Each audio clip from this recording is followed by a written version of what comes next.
Aloha and welcome to another Kenpo Conversation with Scott Higgins by the Campfire here off the cuff at Lee Wining Campground, where we, by the way, have had bears visit for the last couple of days. And we just came back from a hike up at Lambert Dome in Yosemite National Park. So, Scott, here today, I want to ask you a little bit about the 3 points of view in martial arts and what Epaka's thoughts were about these 3 points of view that you want to maybe share with us today. 3 points of view. That was, I first was exposed to it, I think, in Mr. Parker's Volume 1, I think, of Infinite Insights, when I read that. I thought that was very interesting, actually. Because it's always been about, when you get in an altercation, we're just focused on the opponent. But what that really has to do with it is perspective. It's my perspective looking at my opponent. It's my opponent's perspective looking at me, and there's also the guy across the street or somewhere else looking at both of you. So it could be a helicopter view. But why that's important is if I'm so focused on this person in front of me, he could have his hand behind him, and I might not notice the knife that he's going to pull. So his body language could tell me something, but if I don't try to see what else is going on besides just what I think I want to do to this guy, or what I think I can do or can't do, what I think he's going to do. What Mr. Parker was trying to do is get us to expand our perspective, I think, on in these altercations, and it has to do with life too. It doesn't, it's not just fighting. It's changing your perspective. It's getting sometimes we get so caught up in one thing, and we're so focused on this thing that I actually can lose perspective. That I'm just focused on that, and I can't see anything else besides what I'm focused on. Right? So I think that's, it's really an important thing that to be able to expand that out to what happens, what else is going on around me.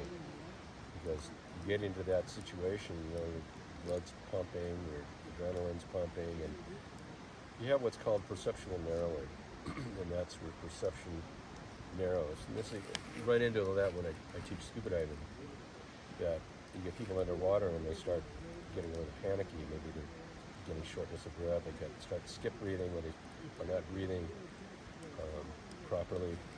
So what happens, and they get a little nervous, they get a little frightened, so their perception, it narrows. So we call that perceptual narrowing, and the same thing that happens when you get into a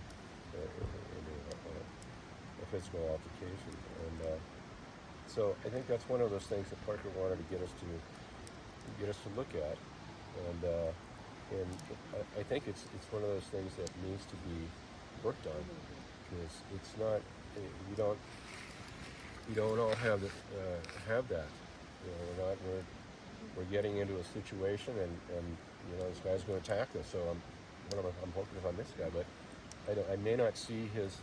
I may see the guy next to him, but I may not see this other person over here that's circling around behind, or this guy that's maybe coming around on the other side. So I think that what he's really talking about is perspective, is to try to gain some a broader perspective of what the situation is.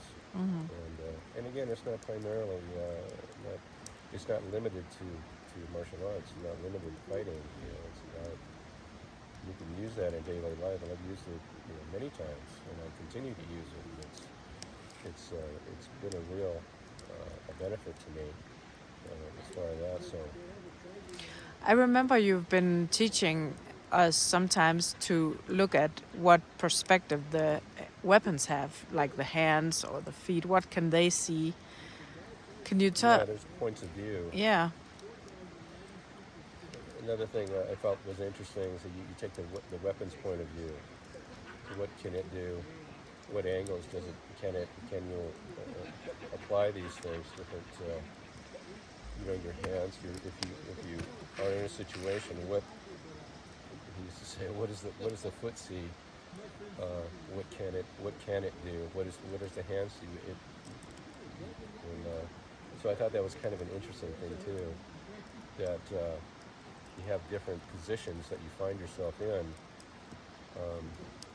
When you're executing a technique, you have multiple points of view with your hands and your feet, and multiple points of origin. That if your hand happens to be over here, maybe you can go around the arm, maybe it has to go this way, maybe it has to go down, maybe up, maybe it has to go over here. So those are, again, things to expand out on, and don't just think about this, doing 5 sword shielding or whatever, some technique, but think about what you can actually do, and what is the most effective way to execute these things. And that's one of those things that he was just trying to get us to do. That's really interesting. So how do you practice that if you want to try to broaden your perspective in training? What are some good exercises to try to do that? Boy, one of the first things you got to do is slow down. Guys are just they're just so bent on speed. Parker used to say speed kills. And that's from an old billboard. It used to be around in the 70s, and because there was a lot of drug use back then, and speed was one of those. But I used to say speed kills, and it's true because you can outspeed yourself. By the time you're trying, again, all your techniques are predicated on what you do, how the body reacts to what you're doing. If I'm hell-bent on punching this guy and doing all these techniques, he may not even be there. So, again, slowing things down, if you just start from each action, each movement of each technique, and see what you can do, what different angles that you can use, what different weapons you can use, what different targets are available to you. But you can only do that if you slow down. My hand happens to be over here. What can I do from here? What can I do from here? So those kind of things. So it's primarily, if you slow down the technique, look at each move, what is going on, and then, we talked about the what if. We have a client one. And that's kind of a way to do that also, but what if he does this, what if he does that? But if you try to go from each position, it'll broaden your perspective on because you don't have to absolutely do a technique designed, all these things are designed to teach you principles of motion. But in actual application, it always changes. I've never used a full technique in any situation I've been in. So.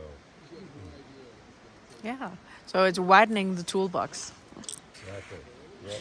But slow down, and pay attention to what you're doing. Great. Thank you so much. Aloha. Yeah.